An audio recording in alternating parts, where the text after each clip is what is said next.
जय स्वामीनारायण दोस्तों, अक्षर प्लांट एंड प्लांटेर में आप लोगों का स्वागत है। आज हम एक अहम टॉपिक है दोस्तों, मेरे को लगा आप लोगों के साथ डिस्कस करना चाहिए क्योंकि ये जो अहम टॉपिक है ये बहुत हद तक आपके एडेनियम की हेल्थ से जुड़ा हुआ है। अपन क्या करते हैं, जैसा आपने टाइटल देखा ही होगा कि थोड़ा कर करके अपन जो है इतना ज़्यादा फर्टिलाइज़र अपने एडेनियम्स के पॉट में कर देते हैं जो बहुत ही ज़्यादा नुकसानदायक होता है। तो पहली बात तो कि अपने को कितना फर्टिलाइज़र डालना है, किस कंडीशन में डालना है, क्या सीज़न रखना है, क्या क्वांटिटी रखनी है, क्या साइन होते हैं, तो एक एक करके आज हम डिस्कस करेंगे। क्योंकि एक्चुअली क्या है कि अपन देखते हैं कि जैसे अपन ने समझ लीजिए कोई फर्टिलाइज़र के बारे में सुना, एनपीके के बारे में सुना या प्रोम के बारे में सुना या पोटाश के बारे में सुना, या किसी ने कोई फर्टिलाइज़र के बारे में बात करी कि साहब मैंने ये डाला और मेरी जो प्लांट की ग्रोथ थी बहुत फास्ट हो गई, बहुत सुंदर सुंदर फूल आ गए, बहुत सुंदर क्यूडेक्स हो गया। तो अपना भी मन करता है कि यार अपन भी ऐसे करें कि यही वाला फर्टिलाइज़र अपन डाल दें। तो मैं भी कई बार ऐसे कर लेता हूँ। एक्चुअली ऐसा नहीं कि आप ही लोग ऐसा करते हैं, मैं भी जैसे सुनता हूँ तो मेरा भी मन करता है यार अपन भी ऐसे करें कि जैसे ये लोग डाल रहे हैं अपन भी देखते हैं कहीं ना कहीं से अवेलेबल अपने को हो जाए, और ऑनलाइन सर्च करके और कहीं से ख़रीद के और फिर कोशिश करता हूँ कि जैसे मैं भी डाल लूँ। मगर अपने को दोस्तों कुछ एक बातें अगर अपन ध्यान रखेंगे तो क्या होता है दोस्तों, मैं आपको एक बेसिक पहले अंडरस्टैंडिंग आप लोगों की हो जाए उसके लिए मैं आपको बता दूं कि न्यूट्रिशंस का ऐसा नहीं है कि न्यूट्रिशंस हमेशा ही फ़ायदेमंद रहते हैं। एक्सेस न्यूट्रिशन होएगा वो बहुत नुकसानदायक होता है प्लांट के लिए। जैसे फॉर एग्ज़ाम्पल जैसे आप लोगों को पता ही होगा, समझ लीजिए कि कोई आदमी मोटा है पहले से काफ़ी और अपने को जानकारी नहीं है और अपन फिर भी उसको एक्सेस फैट वाली डाइट उसको दे रहे हैं, हम घी ज़्यादा दे रहे हैं या तेल ज़्यादा वो खा रहा है, तो उसकी बॉडी के अंदर जो है उस हिसाब से उसकी ग्रोथ नहीं होगी, उसके अंदर जो है डिफॉर्मिटी मतलब जो कॉम्प्लिकेशंस अपने को फ्यूचर में ज़्यादा आ जाएंगी। और अपन जैसे समझ लें कि जैसे एक छोटा बच्चा है, छोटे बच्चे को कितनी डाइट चाहिए, उसकी डाइट कम होती है। जैसे बहुत छोटा है तो दूध ही पीता है, और थोड़ा बड़ा है तो वो थोड़ा सा खाना खाएगा, उबला हुआ खाएगा। मगर आप समझिए कि जैसे कोई एक बड़ा आदमी होता है और उसके जैसी अपन डाइट अपन एक छोटे बच्चे को दे दें तो उसमें कितनी कॉम्प्लिकेशंस आ सकती हैं, या अपने को क्या क्या उसके साइड इफ़ेक्ट हो सकते हैं। या समझ लीजिए कि अपन ने सुबह ही खाया खाना और पेट भर के और फिर 10 बजे वापस अपन पेट भर के खा लें, तो ये सब जो चीज़ें हैं ये ओवरडोजिंग या ओवरलोड हो जाता है न्यूट्रिशंस का। आपको मैं और एक और बता दूं, जो ह्यूमन बींग्स में भी ऐसा होता है कि ऐसा नहीं कि विटामिन्स जो होते हैं वो हमेशा फ़ायदा ही करते हैं बॉडी को। अगर आप विटामिन्स ज़्यादा खा ले तो हाइपर विटामिनोसिस एक डिजीज़ होती है। वो क्या होती है कि जैसे विटामिन्स अगर अपन ज़्यादा ले लेते हैं, अपने को पता नहीं रहता है, अपन सोते विटामिन की गोली अपन खा ली, तो हाइपर विटामिनोसिस हो जाता है उसमें भी। तो उसी तरीके से जो अपने एडेनियम्स हैं इसमें अपने को कुछ एक बातें बहुत ध्यान रखनी है जिनकी वजह से जो है आपके एडेनियम अच्छे से ग्रो कर पाएँ और उसको एक बैलेंस डाइट मिल पाए। एक्चुअली जैसे ह्यूमंस के लिए एक बैलेंस डाइट इंपॉर्टेंट है, उसी तरीके से अपने एडेनियम्स के लिए भी जो है आप एक बैलेंस डाइट रखेंगे, कुछ एक बातें अपने दिमाग में रखेंगे जब भी अपन इसका न्यूट्रिशन तय करेंगे, तो वो बहुत इंपॉर्टेंट है। तो सबसे पहले अपन सीजन की बात करते हैं। सीजन मतलब किस मौसम में क्या न्यूट्रिशन अपन को देना है। तो मैक्सिमम जो न्यूट्रिशन की रिक्वायरमेंट होती है दोस्तों वो होती है जैसे अपन ने रिपोर्ट किया, रिपोर्ट के बाद में न्यू ग्रोथ जब स्टार्ट होती है प्लांट के अंदर, तो सबसे बेस्ट जो समय होता है एक्सेस न्यूट्रिशन की रिक्वायरमेंट का वो अपना जो है ग्रोथ फेज़ होता है। क्योंकि ग्रोथ फेज़ में एकदम स्पीडली प्लांट अपने आप को ग्रो करता है, उसके अंदर लीव्स नहीं आती हैं और उसको न्यूट्रिशंस की ज़्यादा रिक्वायरमेंट होती है। दूसरा, रेनी सीजन में काफ़ी रिक्वायरमेंट रहती है, क्योंकि रेनी सीजन में आप लोगों ने देखा ही होगा वेजिटेटिव ग्रोथ बहुत फास्ट होती है प्लांट में। जैसे ये इतना सा क्यूडेक्स है, ये लगभग 1.5-2 गुना बड़ा हो जाएगा बारिश के अंदर ही। तो उसके अंदर भी जो है अपने को टाइम टू टाइम जो है न्यूट्रिशन की ज़्यादा रिक्वायरमेंट होती है। और सबसे कम जो अपने को रिक्वायरमेंट होती है न्यूट्रिशन की वो डॉर्मेंसी में होती है। मतलब अपने को कभी भी न्यूट्रिशन जो अपने को देना है या न्यूट्रिएंट देने हैं या माइक्रो न्यूट्रिएंट देने हैं, कभी भी अपने को जो है अक्टूबर के बाद में अपने को नहीं डालने हैं, क्योंकि अक्टूबर के बाद प्लांट डॉर्मेंसी में जाएगा और वो उनका न्यूट्रिशंस को एब्जॉर्ब भी नहीं करेगा, तो वो उसको यूटिलाइज़ भी नहीं कर पाएगा। तो इस तरीके से पहला तो जो हो गया अपना स्टेज वाला मैटर हो गया कि किस स्टेज के ऊपर और अपने को न्यूट्रिशन देना है या नहीं देना है। अब हम बात कर लें प्लांट की एज की। जैसे ये छोटा सीडलिंग है, ये थोड़ा सा फ्लावरिंग स्टेज वाला एडेनियम है जो ग्राफ्ट किया हुआ है, ये लगभग 1.5-2 साल का 1.5 साल का है, ये जो है लगभग 4-5 महीने का है।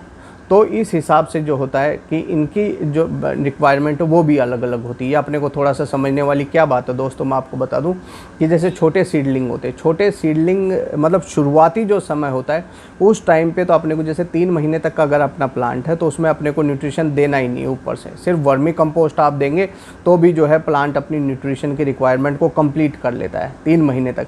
फिर भी आपको लगता है तो जैसे मैंने पहले वीडियोज़ में बताई है, हल्का फुल्का NPK दे सकते हैं, थोड़ा ह्यूमिक एसिड आता है वो दे सकते हैं, वो काफ़ी फ़ायदेमंद प्लांट के लिए रहता है। तो शुरुआती जो होता है 3 महीने तक तो अपने को एक्सटर्नल न्यूट्रिशन नहीं देना है, वर्मी कंपोस्ट अपन दे सकते हैं और ह्यूमिक दे सकते हैं, थोड़ा बहुत जैसे NPK बहुत डाइल्यूट फॉर्म में अपन प्लांट के अंदर यूज़ कर सकते हैं। अब बात करें, अब क्या हो जाता है कि जैसे शुरुआत में 3 महीने तक तो वर्मी कंपोस्ट, उसके बाद में क्या होता है कि इसकी ग्रोथ फेज स्टार्ट होती है प्लांट की, मतलब वेजिटेटिव ग्रोथ इसके अंदर स्टार्ट होगी, ब्रांचिंग बढ़ेगी, प्लांट का लेंथ बढ़ेगी, थोड़ा ट्रंक भी डेवलप होएगा। तो शुरुआती जो समय होता है उसमें नाइट्रोजन की और फॉस्फोरस की आपकी रिक्वायरमेंट अगर कंप्लीट होएगी तो प्लांट बहुत अच्छा हेल्दी रहेगा। सबसे ज़्यादा जो रिक्वायरमेंट होती है ग्रोथ फेज़ के अंदर, अपन समझ लें अच्छी तरह, ग्रोथ फेज़ के अंदर जब पौधा बढ़ रहा होता है तो नाइट्रोजन की ज़रूरत होती है और फॉस्फोरस की ज़रूरत होती है। उसके बाद में जो अपने को क्या है, जब पौधा समझ लीजिए साल भर का अपना एडेनियम हो गया तो साल भर के एडेनियम को जो है नाइट्रोजन थोड़ा कम चाहिए होता है और फॉस्फोरस ज़्यादा चाहिए होता है, क्योंकि उसका जो स्ट्रक्चर है उसकी बिल्डिंग शुरू हो जाती है। उसके बाद में वो लेंथ वाइज कम बढ़ेगा और उसके क्यूडेक्स की ग्रोथ जो है वो और थोड़ी सी तेज़ बढ़ेगी। और फिर थर्ड फेज़ अपन जैसे फ्लावरिंग को पकड़ लें कि समझ लीजिए साल 1.5 साल का अपना प्लांट हो गया, फ्लावरिंग स्टार्ट हो गई, तो उसको उस टाइम पे पोटाश की ज़्यादा ज़रूरत होती है, नाइट्रोजन की कम ज़रूरत होती है। अगर आप उस टाइम पे नाइट्रोजन डालेंगे तो फ्लावरिंग जो है, बहुत ज़्यादा नाइट्रोजन डालने से फ्लावर की फॉल जल्दी होती है, फूल जल्दी गिरते हैं, क्योंकि प्लांट के अंदर इस तरीके का बन जाता है जो नेचर प्लांट का, या प्लांट के अंदर इस तरीके के नाइट्रोजन की वजह से क्या होता है कि इसके अंदर जो है फ्लावरिंग तो कम होगी और वेजिटेटिव ग्रोथ फास्ट करेगा, मतलब लीव्स की फॉर्मेशन उस टाइम पे फास्ट होती है अगर आप नाइट्रोजन ऐड करते हैं प्लांट में। तो इस तरीके से दोस्तों प्लांट के अपन स्टेज देखते हुए जो है उसमें न्यूट्रिएंट्स क्या चाहिए, माइक्रो न्यूट्रिएंट्स क्या चाहिए, वो अपन डिसाइड कर सकते हैं। अब बात करें माइक्रो न्यूट्रिएंट्स की, पोटाश की शुरुआत में जैसे प्लांट का अपन बात करी भाई 3 महीने से ऊपर का हो गया, 6 महीने का लगभग अपना जब प्लांट हो जाता है तो उसको थोड़ा थोड़ा जो है 2-3 महीने के अंदर लगभग थोड़ा सा उसको पोटाश देना चाहिए और थोड़े उसको माइक्रो न्यूट्रिएंट्स भी देने चाहिए। तो ये भी एक तरीके से जो है, ऐसा नहीं कि अपन पोटाश को बिल्कुल ही नहीं यूज़ करें जब तक फ्लावरिंग नहीं हो, पोटाश माइनर क्वांटिटी में चाहिए, माइनर क्वांटिटी में माइक्रो न्यूट्रिएंट्स भी चाहिए होते हैं, तो उसका भी अपने को ध्यान रखना है। अब बात करें हम जैसे क्वांटिटी की दोस्तों, तो क्वांटिटी में जो है 1 ग्राम पर लीटर बहुत सफिशिएंट रहता है। जितना ये सिंपल सा फंडा अपने को बहुत समझने की ज़रूरत है कि ऑर्गेनिक फर्टिलाइज़र तो भले ही आप थोड़ा सा ज़्यादा डाल दो प्लांट को नुकसान नहीं कर, पर केमिकल आपने ज़रा सा भी ज़्यादा डाला उसकी रिकमेंडेड डोज के अलावा तो प्लांट को हार्म करेगा ही करेगा वो। तो केमिकल के अंदर बहुत अपने को अवेयर रहना है कि अपनी क्वांटिटी ज़्यादा नहीं होए, और ऑर्गेनिक के अंदर थोड़ा सा ज़्यादा चल जाता है क्योंकि ऑर्गेनिक में ऐसे हार्मफुल केमिकल्स नहीं होते जो प्लांट को डैमेज पहुंचाए। अगर आप केमिकल की थोड़ी सी भी ज़्यादा आप क्वांटिटी अगर कर दोगे कभी भी, तो आपका जो है प्लांट को वो पूरा बर्न कर सकता है, प्लांट को बिल्कुल ख़त्म भी कर सकता है केमिकल जो फर्टिलाइज़र होते हैं। तो फर्टिलाइज़र की क्वांटिटी बहुत ध्यान रखते हुए अपने को यूज़ में लेनी है, ऐसे नहीं कि मन में आया और उतनी अपन डाल देंगे, तो वो डोजिंग अगर हो गई क्वांटिटी की तो वो भी जो है प्लांट को डैमेज कर देती है। तो 1 ग्राम पर लीटर केमिकल का अपन नॉर्मली जो है NPK का यूज़ कर सकते हैं, और पर पॉट जो है अगर ऑर्गेनिक फर्टिलाइज़र है और उसको बेसल अपन यूज़ में ले रहे हैं तो बेसल जैसे इसकी जड़ों में अपन डाल रहे हैं तो 2 ग्राम तक अपन ले लें। प्रोम वगैरह है, ऑर्गेनिक पोटाश है तो 5 ग्राम तक भी चल जाता है, जैसे छोटा चम्मच होता है वो अपन एक जो डाल देंगे इसकी जड़ों के अंदर गुड़ाई करके ऑर्गेनिक फर्टिलाइज़र, तो वो काफ़ी फ़ायदेमंद रहता है। अब हम बात करें मोड ऑफ़ एप्लीकेशन की, कि मोड ऑफ़ एप्लीकेशन क्या होता है। मोड ऑफ़ एप्लीकेशन क्या है दोस्तों कि एक तो जैसे जड़ों में डालना और एक पत्तियों के ऊपर स्प्रे करना। अगर आप NPK ले रहे हैं तो NPK का आप पत्तियों के ऊपर स्प्रे कर सकते हैं 1 ग्राम पर लीटर पानी में मिला करके, बहुत बढ़िया उसका इफेक्ट आता है। और उसी तरीके से 1 ग्राम से लेके 2 ग्राम तक अपन, या 1 ही ग्राम लीजिए, ज़्यादा अपने को लेना ही नहीं, 1 ग्राम पर लीटर पानी के हिसाब से पानी में मिला करके और जड़ों में आप देंगे तो पौधा उसको यूटिलाइज़ कर पाएगा। बहुत ज़्यादा अपने को फ्रिक्वेंसी का भी ध्यान रखना है, ऐसा नहीं कि आज ही एक खाद डाला कल अपन फिर दूसरी खाद डाल दें, परसों फिर तीसरी खाद डाल दें। फ्रीक्वेंसी का बहुत ध्यान रखना है। कम से कम हफ्ता 15 दिन तो अपने को रुकना ही रुकना है एक फर्टिलाइज़र डालने के लिए। फर्टिलाइज़र डाल के आप रुकेंगे तो पौधे को समय मिलता है उसको यूटिलाइज़ करने का। ऐसा नहीं कि आज हमने डाला और आज ही पौधा सारा कंज्यूम कर लेगा। पौधे के अंदर बहुत माइनर क्वांटिटी में यूज़ कीजिए। पौधे को समय दीजिए कि वो जो है उस न्यूट्रिशन को एब्जॉर्ब कर पाए, प्रॉपर उसको टाइम मिलेगा पौधे को उसको, तो वो जो न्यूट्रिशन है प्लांट के काम भी आ पाएगा। ज़मीन में अगर पौधा लगा रहता है, आप थोड़ा ज़्यादा खाद डाल देते हैं तो क्या होता है, वो चारों तरफ पानी के साथ घुल के फैल जाता है। मगर पॉट की क्या होती है कि लिमिटेशन होती है, पॉट के अंदर वो वहीं की वहीं रुका रह जाता है।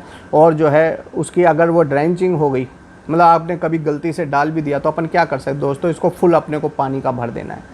पॉट को बार बार पानी का भर देना है, तो उससे क्या होगा, वॉश आउट होके वो ड्रेनिंग जो होल होता है नीचे, उस ड्रेनेज होल से नीचे पानी के साथ में एक्सेस जो फर्टिलाइज़र होता है वो निकल जाता है। तो अपने को बहुत ध्यान रखना है, उतना ही खाद डालें जितना पौधा कंज्यूम कर पाए। आप मतलब समझ लीजिए किसी आदमी की कैपेसिटी 1 रोटी खाने की है और आप उसको ज़बरदस्ती 5 रोटी रख देंगे तो वो खा तो लेगा, पर उसका बॉडी की जो यूटिलाइजेशन कैपेसिटी है वो 1 रोटी की है। तो उस तरीके से अगर 1 ही रोटी देंगे तो वो स्वस्थ रहेगा, पर ओवर ईटिंग, ओवर जो फर्टिलाइजेशन होता है वो हमेशा नुकसान करता है। इंटरवल्स का बहुत अपने को ध्यान रखना है कि कम से कम 15 दिन का पौधे को समय मिले न्यूट्रिशन को प्रॉपर यूटिलाइज़ करने के लिए। सिर्फ ऐसे नहीं कि आज मैंने एक न्यूट्रिशन डाला, कल दूसरा डाल दिया, परसों NPK डाला, उससे अगले दिन प्रॉम डाल दिया, फिर बोन मिल डाल दिया, फिर किसी और ने बताया कि ये ह्यूमिक डाल दो, किसी ने और कोई न्यूट्रिएंट मिक्सचर बताया वो अपन ने डाल दिया। ये जो प्रैक्टिस होती है दोस्तों, ये बहुत नुकसानदायक होती है। ये इसी तरीके से जैसे आदमी ओवर ईटिंग करता है और उसका डाइजेशन जो है बिल्कुल ख़राब हो जाता है, तो वो ही डाइजेशन जो होता है प्लांट का होता है, उसके मीडिया का होता है। माइनर क्वांटिटी में फर्टिलाइज़र डालिए, प्रॉपर प्लांट को टाइम दीजिए यूज़ करने का। एक एप्लीकेशन टाइम भी अपने को बहुत ध्यान रखने की ज़रूरत है। अगर आप स्प्रे कर रहे हैं पत्तों के ऊपर तो बहुत अर्ली मॉर्निंग में कीजिए या लेट इवनिंग में। अर्ली मॉर्निंग में, लेट इवनिंग में इसलिए कि धूप में अगर आप पौधे को फर्टिलाइज़र देते हैं या स्प्रे करते हैं तो वो लीव्स को कई बार बर्न कर देता है। उसी तरीके से ड्रेंचिंग अगर आप कर रहे हैं, जड़ों में भी दे रहे हैं, तो शाम को आप दीजिए। लेट इवनिंग में आप देंगे तो पौधे को रात भर समय मिलेगा और पौधा उसको एब्जॉर्ब कर पाएगा सही ढंग से। तो दोस्तों आज का वीडियो इतना ही। मेरे को लगा जैसे काफ़ी लोग मुझसे पूछते हैं सर क्या डालें, मेरे में फ्लावरिंग नहीं हो रही, मेरे में ग्रोथ नहीं हो रही, तो आप यूज़ कुछ भी कीजिए, मगर अपने को कुछ बातें बहुत ध्यान रखने की ज़रूरत है कि एक्सेस नहीं होना चाहिए कभी भी। एक्सेस आपके मीडिया के अंदर जैसे फर्टिलाइज़र बढ़ेगा, प्लांट को 100% वो हार्म करेगा और आपकी सारी प्रोसेस रुक जाएंगे। अपन तो यूँ सोचेंगे कि मैंने तो ये भी न्यूट्रिशन डाल दिया, NPK भी डाल दिया और बोन मील भी डाल दिया और माइक्रो न्यूट्रिएंट भी डाल दिए और प्रॉम भी डाल दिया और पोटाश भी डाल दिया, और मेरे पौधे में तो ना तो फूल आ रहे हैं, ना इसकी पत्तियाँ बढ़ रही हैं और इसकी ग्रोथ तो बिल्कुल रुक गई है। तो एक्सेस जो है फर्टिलाइज़र वो हमेशा नुकसानदायक है दोस्तों पौधे के लिए। तो बहुत ही संभल के एज़ पर रिकमेंडेशन जो है अपने को न्यूट्रिशंस यूज़ करना चाहिए। और दोस्तों आप लोग वीडियो देख रहे हैं, मुझे काफ़ी खुशी होती है, बहुत अच्छे व्यूज़ आ रहे हैं, काफ़ी लोग अच्छा चैनल सब्सक्राइब भी कर रहे हैं, मगर बहुत से लोग जो हैं चैनल सब्सक्राइब नहीं करते हैं। आप लोगों को अगर वीडियो पसंद आते हैं और आप देखते हैं तो कृपया करके चैनल सब्सक्राइब कीजिए, जिससे आपको हमारे जो भी नया वीडियो आता है उसका आपके पास में नोटिफिकेशन पहुँच जाता है और आप वीडियो देख पाते हैं। तो दोस्तों आज का वीडियो इतना ही। अक्षर प्लांट एंड प्लांटर आपका अपना चैनल है, ज़्यादा से ज़्यादा वीडियो को शेयर करें, लाइक कीजिए। वीडियो देखने का बहुत बहुत धन्यवाद। नमस्कार।